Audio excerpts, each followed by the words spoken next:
Hello, hello, hello. Welcome to U.S. History Distance Learning. I have with me my assistant professor, Samantha Fuqua. Now, you're going to help me, okay, teaching this lesson. Can you introduce the chapter? Are you in the mood to introduce the chapter? Can you welcome the class? Can you say hi? Yeah. All right. Thank you for doing such a great job of introducing the chapter. Oh, blowing a kiss to all of her greatest fans out there. Okay. Here you go. Thank you for your help. All right. So we are going to start distance learning, okay, with U.S. history. And so what I've done is I'm doing a video lesson, which I've done before. I'm going to upload this to YouTube. All the assignments are going to be given on RenWeb, but I will also upload assignments to Google Classroom. And you should have received an email in your student email that would give you a link to join your class, your period, in Google Classroom. And there you will see links to lectures. You will also see reading assignments, and then underneath reading assignments, you will have reading assessments, if those are given, that are attached. And those will be homework grades unless I state otherwise. So you'll have reading assessments. You'll also have quizzes that I will upload as well to Google Classroom.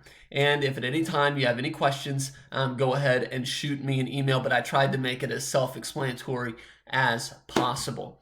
All right, so these videos will only be about 15 minutes long, not very long at all, probably even under 15 minutes. I'm going to cover these chapters as long as we have to do this. I'm going to cover them and give you just the basic information.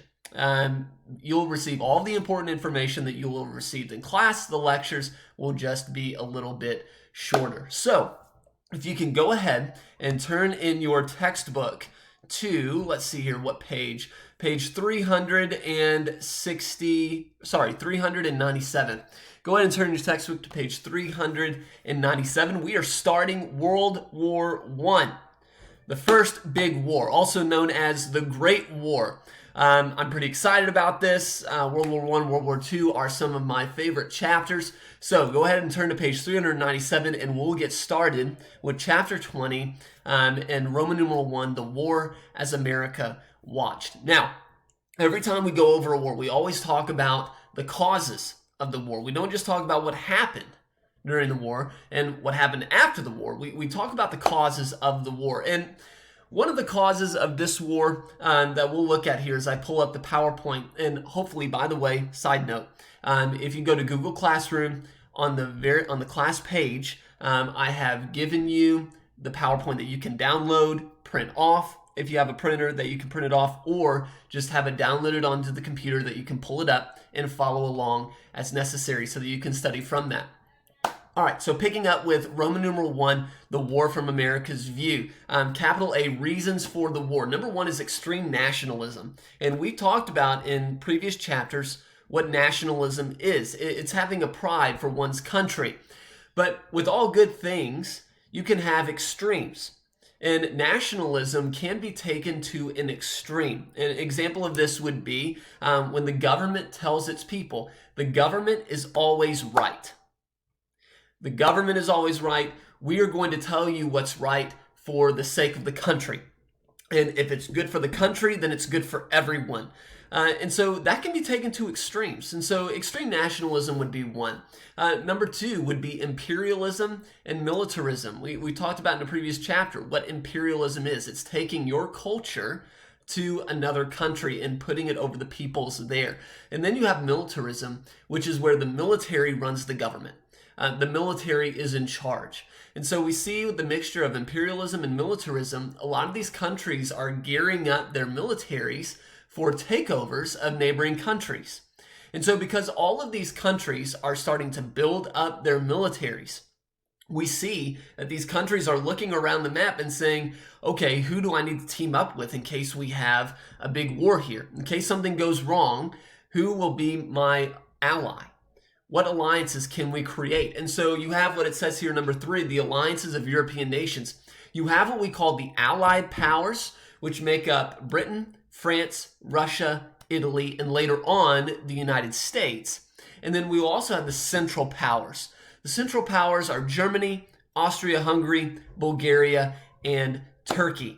Now, this war got kicked off because Archduke Francis Ferdinand, if we look in our textbook, Archduke Francis Ferdinand, he was the heir to the Austro-Hungarian throne. He was assassinated. That's an interesting story in and of itself, how he was assassinated and the capture of the men who had assassinated Archduke Francis Ferdinand. Well, because he was killed, it set off this domino effect of countries who began declaring war on other countries. And so now you have allies saying, oh, you declared war on my ally, I have to declare war on you now. And so it's all these domino effects of people declaring war on one another and taking sides. And so that was really kind of the spark that lit the flame of World War I. And it is important that you do know that this war lasted from 1914 to 1918. And so that is World War I, also known as the Great War. Now, there were some war innovations that made this war interesting. We talked about war innovations during the Civil War with rifling, hot air balloons, and things of that nature. We're going to see this advance even more with World War I. Number 1, the British developed a tank, an armored vehicle that could go in all terrains. Now, the Germans would perfect it later on with the Panzer tank that was a deadly force in World War II. But we have the creation of the tank. Germans developed poison gas, gas that could be set off with tripwires or even in bombs that would cause suffocation, that could cause blindness. Just terrible side effects of this poison gas if you were to come into contact with it. In fact, what I think is interesting, if we look in the textbook here, at the very beginning chapter, it says here, that little quote by William Jennings Bryan, who's the Secretary of State. He says, in war, science has proven itself an evil genius. It has made war more terrible than it ever was before. He's saying war is now worse than just being shot with a rifle or a cannon. We have poison gas because of the advances made in science. People are now using science to create inventions that will kill people. And so he was saying war is now worse than ever. We also see aircraft. We're now moving from hot air balloons in the Civil War to planes being used in warfare. In fact, you had 2 aces that we'll talk about. Now, an ace was someone who had a certain amount of kills while they were in the air in combat. Germany had probably the most famous ace. His name was Manfred von Richthofen, and he was also known as the Red Baron. He had a famous plane that I'll bring up here in these photos. This is one of the famous planes that was made famous by Richthofen. You see the cross here on there. People knew who the Red Baron was because of the plane that he would use to fly in the air in combat.